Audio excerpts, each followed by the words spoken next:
Hello friends, welcome to the Fundamental Pharmacy. Again I have come up with a new video for you, that is Cracker MCQ series part 4. So we have already completed part 3 videos on the Cracker MCQ series, and this MCQ series is very important for your upcoming GPAT exam, Niper exam, Drug Inspector exam and Pharmacist exam, and it is also important for other pharmacopoetic exams. So friends, this video is going to be very important and knowledge oriented for you, so it's my request, please watch the complete video.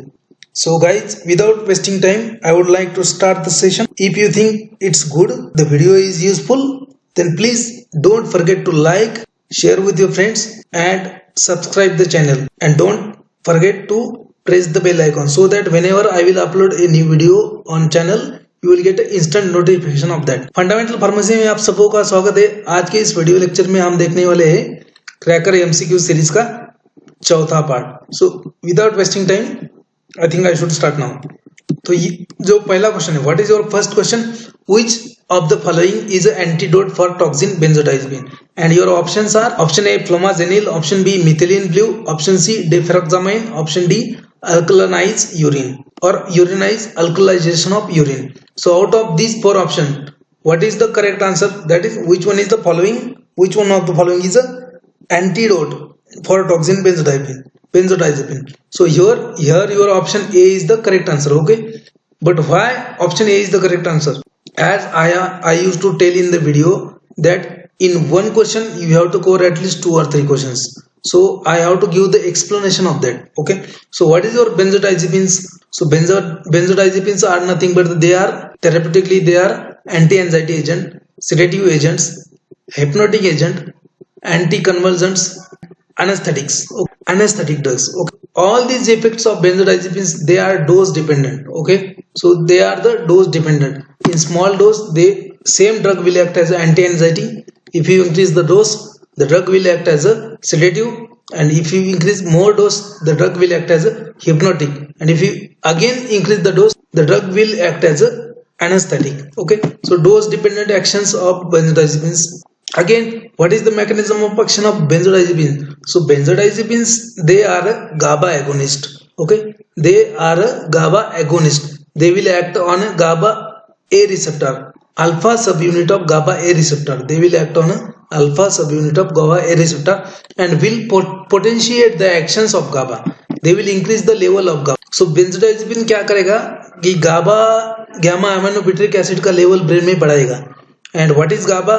Your GABA is nothing but it is a inhibitory neurotransmitter in the brain. So ये inhibitory neurotransmitter होता है जो कि आपके excitation या फिर stimulation को control करता है, उसको डिप्रेस करता है. So GABA agonist. Okay, so as I have told you, any drug beyond its therapeutic concentration or beyond its therapeutic dose will act as a poison to the body. Okay, so most all the drugs are they are chemically synthesized in the lab and they are foreign to our body. Okay, so beyond their therapeutic dose, every chemical, whatever chemical is there we are using, it is a poisonous to body. Okay, so all drugs are poisonous to body if taken beyond its therapeutic dose. Same is true with the benzodiazepines. Okay, so now if there is a poisoning due to overdose of these benzodiazepines, then in that case what you have to do? In that case you have to use specific antidote. And what is a specific antidote for benzodiazepine? That is a flomazenil. Okay, so why flomazenil is a specific antidote? Now we will see that. So flomazenil is a competitive antagonist for benzodiazepine receptors. Remember, it is a competitive antagonist. It is a competitive antagonist to the benzodiazepine receptor. And what are the benzodiazepine receptor? That is nothing but the alpha subunit of GABA A receptor. They both benzodiazepine as well as flomazenil act on same receptor. Benzodiazepine will act as an agonist to that receptor, and flomazenil will act as an antagonist to the receptor. Okay, so there is a competitive antagonism to the benzodiazepine receptor. This flomazenil has a very short life. Okay, flomazenil has a very short life, and that's why you have to use flomazenil repeatedly. If you want to overcome the symptoms of benzodiazepine poisoning, then you have to use flomazenil frequently because it has a short life. Okay, so you can reverse all benzodiazepine induced effects within 2 minutes. If you use flumazenil, you can reverse all the benzodiazepine induced sedation and effects. Okay, so flumazenil, as I have told, it is a short acting. That's why repeated dose is required for complete reversal of benzodiazepine actions. Okay, so again this drug is metabolized in liver, and this flumazenil, remember flumazenil is contraindicated in patient with tricyclic antidepressant overdose. If anybody has overdose of tricyclic antidepressant, in that case you cannot use flumazenil. Now here your answer is flumazenil. Now let's see about all the options. So deferoxamine, here deferoxamine is a chelating agent. See, deferoxamine is a chelating agent for your iron. Okay, so if there is a iron poisoning, in that case deferoxamine is used. So deferoxamine is a specific antidote for iron poisoning. Remember, second question cover. Okay, third एक ही question में आपका 3 question cover होना चाहिए. इस तरीके से explanation expected है. तो आपका ऑप्शन डी है यहाँ पे अल्कलाइज द यूरिन.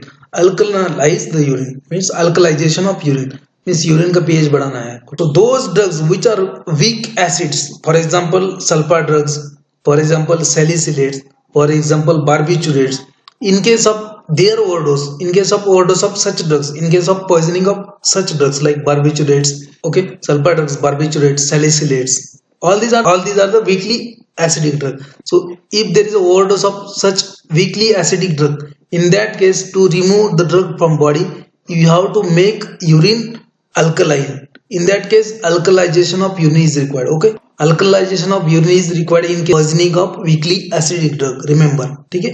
तो इसमें आपका 3 क्वेश्चन कवर हो गया है. ठीक है, सो मैकेनिज्म ऑफ एक्शन भी कवर हो गया. बेंजोडाइजेपिन का जो उसका एंटीडोट क्या है, फ्लूमाजेनिल, वो भी कवर हो गया. उसके बाद डेफराक्सामाइन का क्या is used in the poisoning of iron, ये भी कवर हो गया. ठीक है, अल्कलाइजेशन ऑफ यूरिन किसमें होता है कि वीकली एसिडिक ड्रग का अगर पॉइजनिंग हो गया तो उसमें आप क्या करेंगे, अल्कलाइजेशन ऑफ यूरिन करेंगे. ठीक है, तो एक क्वेश्चन में आपका 3 क्वेश्चन कवर हो जाएगा. ठीक है, तो ये क्वेश्चन का specific antidote of benzodiazepine is nothing but the. चलिए आगे बढ़ते नेक्स्ट क्वेश्चन की तरफ. So your next question is which one of the following is antidote for toxin lead? Which one of the following is an antidote for toxin lead? Okay, so lead is nothing but your heavy metal. Okay, lead, mercury, like that, lead, mercury, iron, all these are the heavy metals. So which of the following is an antidote for lead poisoning or lead toxin? So your options are naloxone, option B nitrile, option C EDTA, option D dialysis. So option A naloxone, option B nitrile, option C EDTA, option D dialysis. So in this question your answer is nothing but the option C. It is a ethylene diamine tetraacetic acid. Okay, so that is a antidote for lead.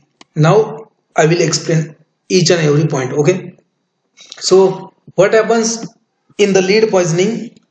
The lead poisoning, it is also known as plumbinism. It is also known as plumbinism, and it is a much more common than acute form. So the chronic poisoning of lead, that is known as a plumbinism.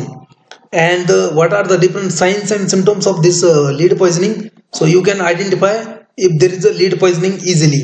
So signs includes peripheral neuropathy, means उनके जो peripheral nerves है उसमें numbness आएगा, या फिर उसमें peripheral neuropathy numbness आएगा, पैरास्थीसिया होगा. ठीक है, so those will symptoms of neuropathy. Again then wrist drop, आपकी जो मुट्ठी है ऑटोमेटिकली ढीली पड़ जाएगी.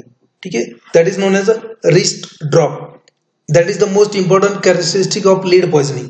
सो you can easily identify if there is lead poisoning, there will be wrist drop in the patient. Okay, so patient का जो wrist है, मुट्ठी जो है वो एकदम ढीली होगी, ड्रॉप हो जाएगी. ठीक है, उसको बोलते हैं wrist drop. Then again anorexia, anaemia, tremors, weight loss and GIT symptoms will be there. So all these are the symptoms of lead poisoning. Now let's come to this EDTA. So EDTA is used as a antidote for lead poisoning. Okay, so there are again EDTA means what? Ethylene diamine tetraacetic acid. Okay, so ethylene diamine tetraacetic acid, it is a chelating agent. This EDTA will form complex with the lead, and that complex will be excreted from the body. So lead will not act on body. So instead of acting on body, lead will form complex with EDTA, and that can be easily removed from the body. That's it. Okay, that's why lead is a That's why DTA is a complexing agent. Okay, complexing agent for lead. Okay, so there is another antidote for lead. Okay, there is another antidote for lead, that is known as dimercaprol. Okay, dimercaprol is also antidote for lead. So okay, so DTA is used either alone or in combination with that dimercaprol for the lead poisoning. Okay, now it's okay. So is that clear?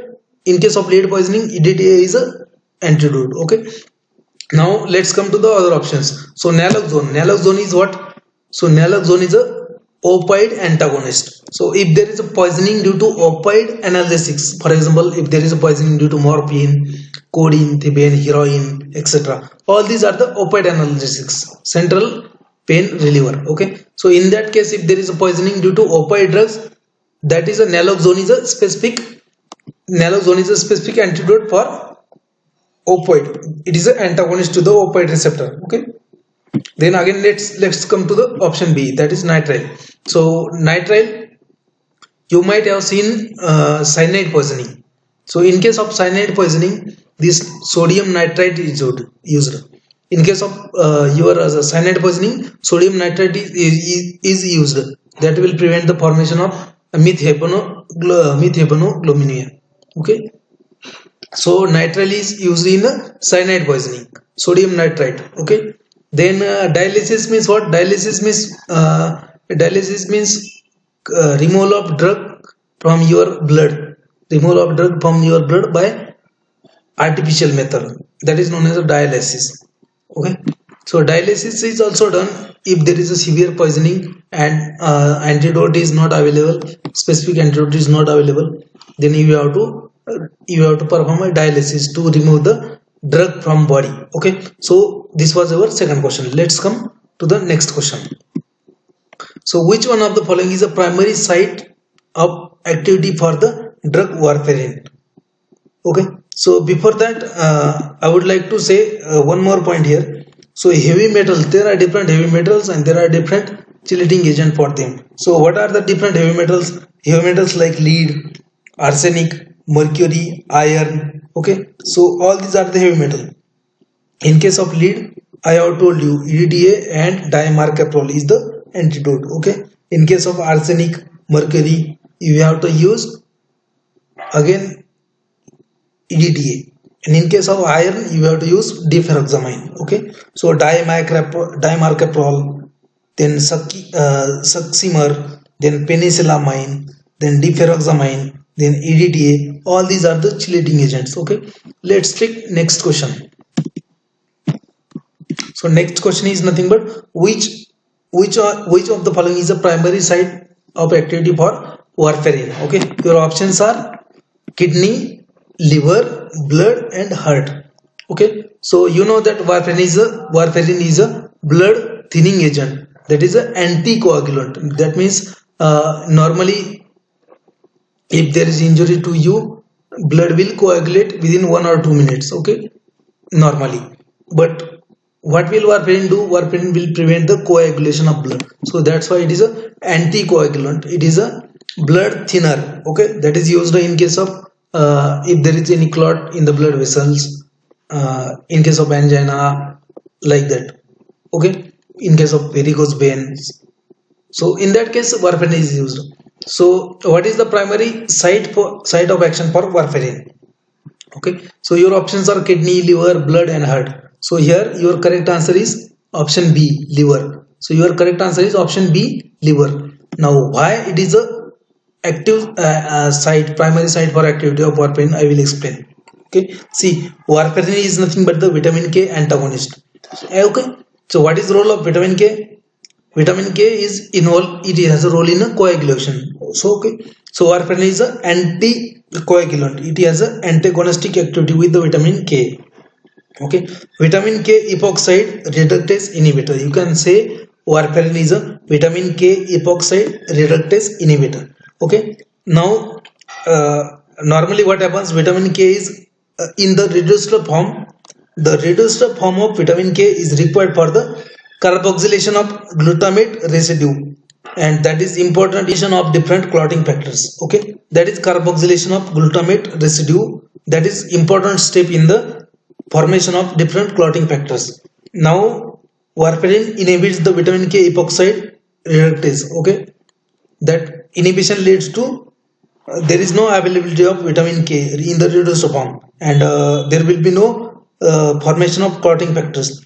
So that's why warfarin acts as a inhibiting the activation of several clotting factors like clotting factor second, clotting factor 7, clotting factor 9, 10. So they are, therefore warfarin inhibits the activation of these clotting factors by blocking the carboxylation of glutamate residue in the clotting factor in the liver. Okay, all this process occurs in the liver.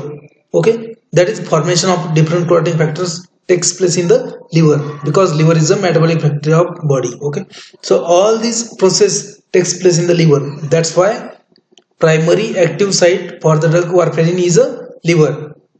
So most of the students, they get confused with the liver, option B liver, and option C blood. But here because warfarin is a anticoagulant, and most of the students will think on that the blood will be answer.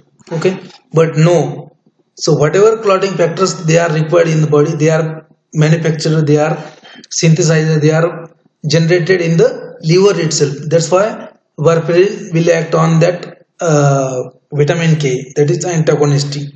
Okay, and will prevent the formation of or activation of these different clotting factors. That's why the primary site for action of warfarin is nothing but the liver. Okay, is that clear? Now we will take a next question.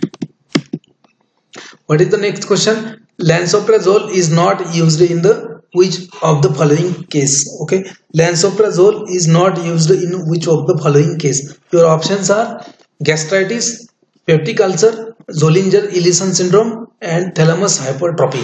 So here your answer is option D, thalamus hypertrophy. Okay, so I will explain what is meant by gastritis. Gastritis means what? That is an infection of infection of your stomach. So your GIT, if there is infection in GIT, that is known as a gastritis. Okay, then peptic ulcer, that peptic ulcer means there is a wound in the stomach or intestinal area. If there is a ulceration, if there is a wound, then it is known as a peptic ulcer. And one of the most important cause for peptic ulcer is nothing but the H. pylori infection.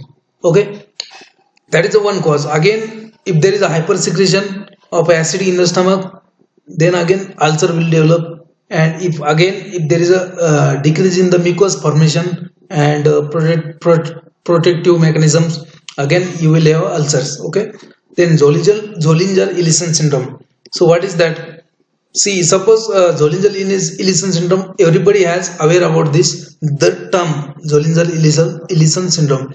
But सबको मालूम है कि Zollinger-Ellison syndrome है, लेकिन उसमें क्या होता है ये बहुत लोगों को मालूम नहीं. तो what is Zollinger-Ellison syndrome?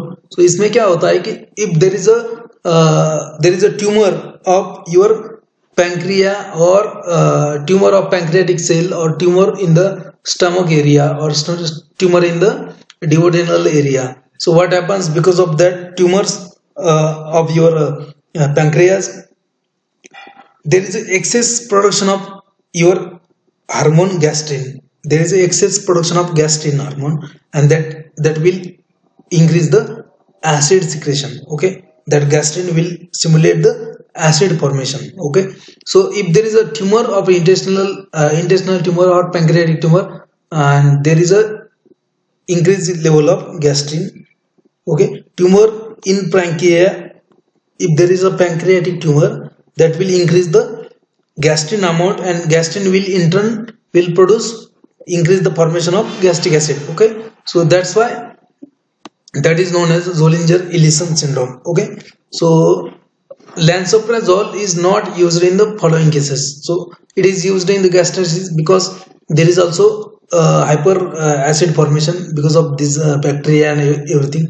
In case of peptic ulcer also you have to reduce the gastric acid to heal the ulcer quickly. In case of Zollinger-Ellison syndrome also, to prevent the ulceration you have to use lansoprazole. Now come to the option D, thalamus hypertrophy. Now what is thalamus hypertrophy? You should know it. As the name indicates, thalamus means that is the area in the brain, that is thalamus. So in case of thalamus hypertrophy, what happens? There is a hypertrophy means hyper means more, and atrophy means what? There is generation of cells. So it is a hypertrophy means there is a generation of excess mass, okay, in the thalamus. Means you can say it is a thalamus cancer or thalamus tumor, okay. So in this case what happens? There is a loss of sensation. Obviously CNS symptoms will be there. Loss of sensation, difficulty in the difficulty with movement, difficulty in balancing, speech difficulty, vision disturbances, sleep disturbances, etc. So in this case there is no involvement of gastric acid secretion, okay. So this thalamus hypertrophy is not related with gastric acid secretion. The rest of the options are like gastritis, peptic ulcer, Zollinger-Ellison syndrome. In all these three there is an involvement of excess acid. So in those conditions lansoprazole can be used, but it cannot be used in case of thalamus hypertrophy. Is that clear? Is the explanation was sufficient to get the answer? Okay. So in case of gastritis, peptic ulcer, Zollinger-Ellison syndrome, we have to use lansoprazole to control the acid formation. But in case of hypothalamus hypertrophy, there is no such condition. So your options, out of these options, your answer is option D. Which of the following drug is associated with the reaction known as synchronism? Okay. So your options are valproic acid, then quinidine, then isoniazide, and ethosuximide. Okay. So synchronism. So if you know synchronism means it is a group of symptoms that occurs due to the various synchronoalkaloids. Okay. So you can correlate this synchronism term with any synchronoalkaloids. So if there is any synchronoalkaloid present in the option, you can correlate these two, synchronism and alkaloids. So here your option B is the correct answer, quinidine. So quinidine is nothing but the synchronoalkaloid. Okay. So various alkaloids like synchronism is what? Synchronism is nothing but the intoxication caused by various synchronoalkaloids. You can call it as it is a pathological condition caused by overdose of different alkaloids like quinidine and their natural source of synchronabag. Okay. So what are the different symptoms of synchronism? So you will have sweaty and flushing skin. You will have a lot of sweat on your skin. Then there will be a lot of flushing. Then there will be tinnitus means what? You will have a ringing in the ears. Okay. Again there will be a diplopia or blurred vision. Then you will have a headache. Then you will have a confusion. So all these are the symptoms of synchronism, and it is caused by synchronoalkaloids. Okay. These are the toxic symptoms, a group of toxic symptoms because of toxicity of various synchronoalkaloids, that is known as synchronism. So your option in this case, option B is the correct answer. Okay. Let's take next question. So next question is, which one of the following drug is associated with the reactions of hepatitis? Okay. So which one of the following drug is associated with the reactions of hepatitis? So here your options are option A valproic acid, option B quinidine, option C isoniazide, option D ethosuximide. Okay. So out of these four options, which drug is associated with hepatic reactions? So your answer is nothing but the option C, isoniazide. Okay, I will explain this, don't worry. Okay, this isoniazide used in the treatment of tuberculosis. This isoniazide has a various kind of adverse reactions. So first one of the important adverse reaction of isoniazide is a hepatotoxicity. There is a highest risk in the first 2 months of treatment. If anybody tuberculosis patient is on the isoniazide treatment, it is a risk. There is a risk within 2 months of treatment getting a hepatotoxicity. Okay, so it is a very rare under age 20, and incidence of isoniazide hepatotoxicity will increase in the alcoholics also. So you have to monitor the AST level. Okay? So you have to monitor alanine transferase. You have to monitor the blood alanine transferase level. So if there is an increase in alanine transferase level, That means there is a increased workload of isoniazide has a different variety of adverse reactions. So one of the most important again peripheral neuropathy. Okay, so those patients which are on a isoniazide treatment, they will develop peripheral neuropathy. And you know, again here also one question will be covered. Peripheral neuropathy caused by isoniazide in a tuberculosis patient, that is controlled by giving the vitamin B6, that is pyridoxine. Okay, so vitamin B6 will prevent the isoniazide induced peripheral neuropathy. Okay, there are different toxins. We will take a next question again. So in this question, what was the answer? Option C. Now what is next question? Which of the following drug is associated with the reactions of Stevenson-Johnson syndrome or TEN? Options are option A valproic acid, option B quinidine, option C isoniazide, option D ethosuximide. Okay, so here your option A is the correct answer. Okay, valproic acid is associated with the Stevenson-Johnson syndrome. Okay, so you should know what is Stevenson-Johnson syndrome. Okay, so what is Stevenson-Johnson syndrome? I will explain, don't worry.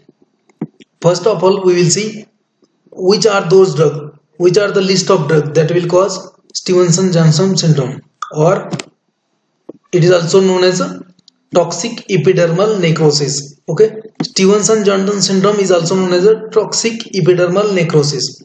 Okay, so this Stevenson-Johnson syndrome is an adverse effect of various drugs, and which are these?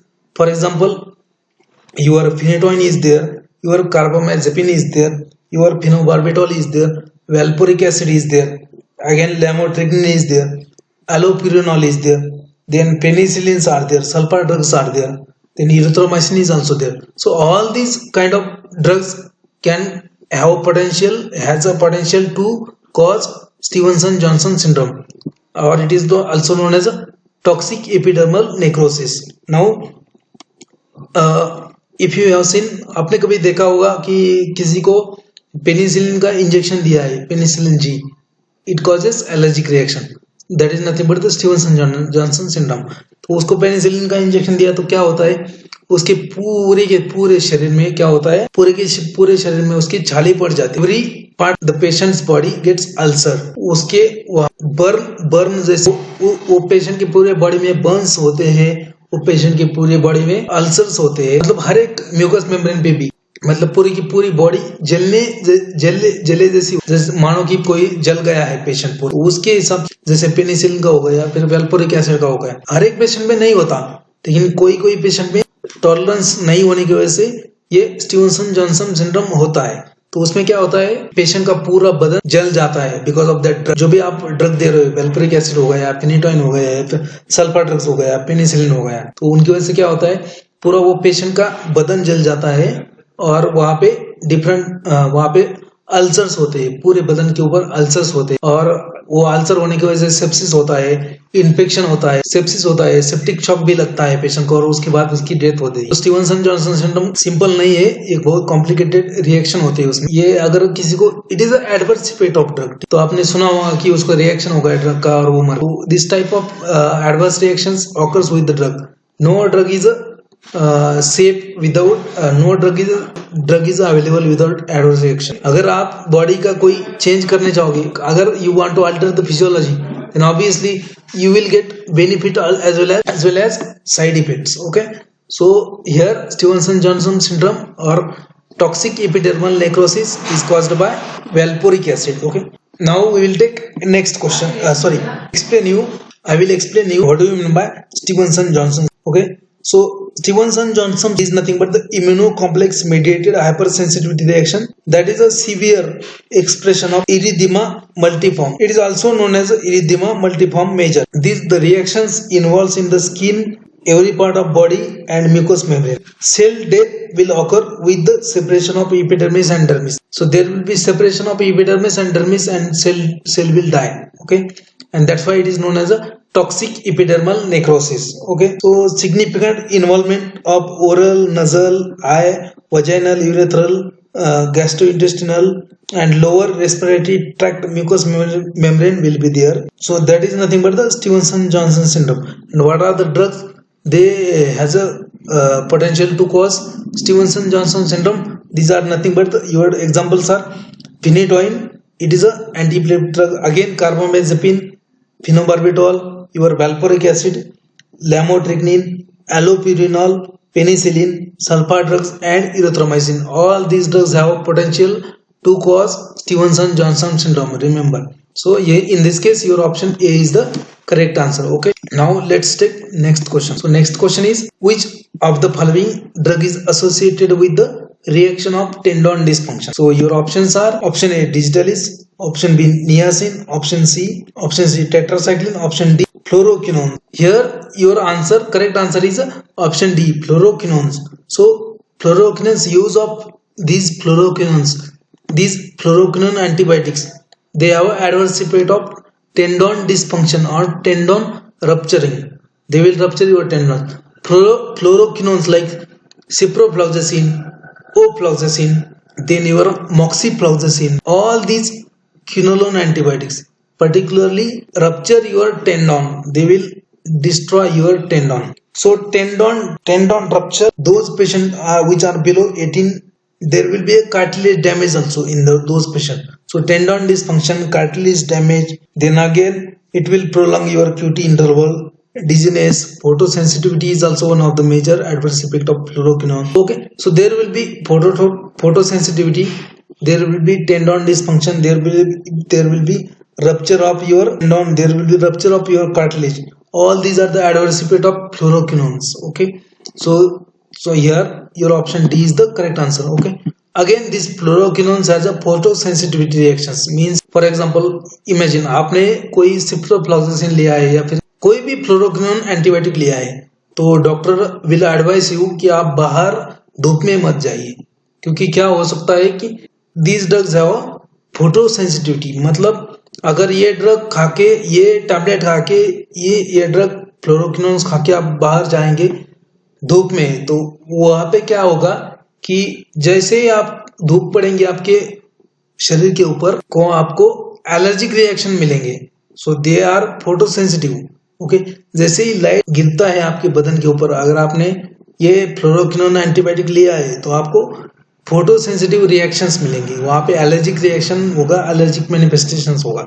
these fluoroquinones, they are phototoxic, they have phototoxicity, they have tendon rupture, they has a tendon dysfunction as an adverse effect, tendon rupture, then cartilage damage, then they are also pregnancy C category drugs, then photosensitive reactions. Along with that, your GIT manifestations will be there, like nausea, anorexia, vomiting. So nephrotoxicity is also there. So fluoroquinolones, these antibiotics are having wide variety of adverse reaction. So in this case, your option D is the correct answer. Okay. Again, here also you should remember what are the adverse effect of tetracycline. So teratogenicity is the adverse effect of tetracycline. There is a malformation of bones, teeth in the tetracycline, because tetracyclines, they will form a complex with your metals, they will form a complex with your calcium ion, and therefore calcium will not be deposited on the bones and teeth. And if this tetracycline is used in the pregnant woman, it will cause teratogenicity in the fetus. Okay, next question. So a drug ending with the suffix pril belongs to which class? Your options are H2 blockers, then option B ACE inhibitors, option C antifungal, option D beta agonist. So here you have a question, that is a drug ending with the suffix pril is a class of which drug? Okay, so जो भी drug का नाम last में Pril होगा तो वो कौन से कैटेगरी का होगा, ये क्वेश्चन है. ऑप्शन है H2 blockers, ACE inhibitors, antifungal and beta agonist. Okay, so for example, your drug is captopril, inapril, ramipril. Okay, all these drugs are ending with a suffix pril. So all the prils like ramipril, your captopril, your lisinopril, all these drugs are the ACE inhibitors. ACE means what? Angiotensin converting enzyme inhibitors. Those drugs are used as a antihypertensive. They will prevent the formation of angiotensin 2. Okay, that is the vasopressor.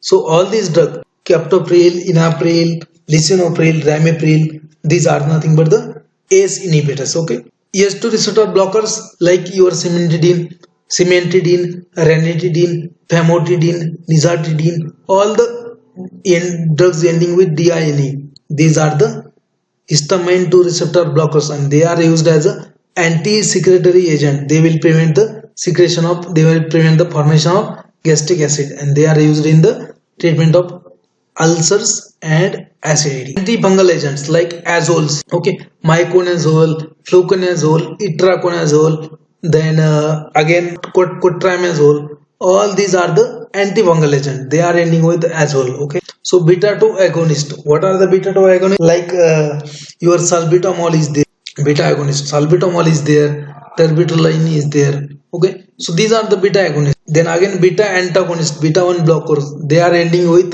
LOL, LOL. So your propranolol beta blocker, then your acetabutalol, then your atenolol, then your bisoprolol, then your metoprolol. All these ending with LOL. So if there is a drug ending with LOL, that means they are a beta blocker. Again, there is one category known as angiotensin receptor antagonists. Those are also used in the hypertension. Angiotensin receptor blockers, they are sartans. If drug is ending with sartan, like telmisartan, then losartan, telmisartan, isartan, these sartans are nothing but the angiotensin receptor 1 blocking agent. Okay, so in this case, in this question, drug ending with the suffix pril is the class of ACE inhibitors. Okay, here is option B is the correct answer. So this was the today's 9 question. Hope you have understood. We will take a quick revision of this. So your first question was, which one of the following is antidote for toxin benzodiazepine? In this case, your option A was the correct answer. And next question was your antidote for lead. Then in this case, your option C was the correct answer. And next question was, which one of the following is a primary site for warfarin? And in this case, your option B was the answer. And next question was, lansoprazole is used in the is not used in the one of the following condition. And your option was, correct option was option D, thalamus hypertrophy. Next question was drug associated with synchronism. Your option was, correct answer was quinidine. Okay, then again next question was drug associated with hepatitis, and your correct answer was isoniazid. Okay, the next question was again Stevenson-Johnson syndrome, drug associated with Stevenson-Johnson syndrome, and your correct answer was valproic acid, option A. Next question was tendon dysfunction, drug associated with tendon dysfunction, and those answer was fluoroquinone antibiotics. Okay, then ninth question was drug ending with the suffix, that is known as ACE inhibitors. Okay, so this was the today's question. Thank you very much for your time. And आपको ये video अच्छा लगता है तो please इसको like कीजिए, आपके दोस्तों के साथ शेयर कीजिए, और चैनल को अभी तक सब्सक्राइब नहीं किया है तो उसको सब्सक्राइब कीजिए पहले, और बेल आइकन को प्रेस कीजिए, ताकि जब भी मैं आपको नया वीडियो अपलोड करूं आपके यूट्यूब चैनल पे आपको तुरंत उसका नोटिफिकेशन मिल जाए. ओके, और ये सब एमसीक्यूज, मेरे ये MCQs GPAT cracker achiever book में सब कंपाइल है. अगर if anybody is interested, they can order these books from me. My numbers are given over the screen. Thank you very much.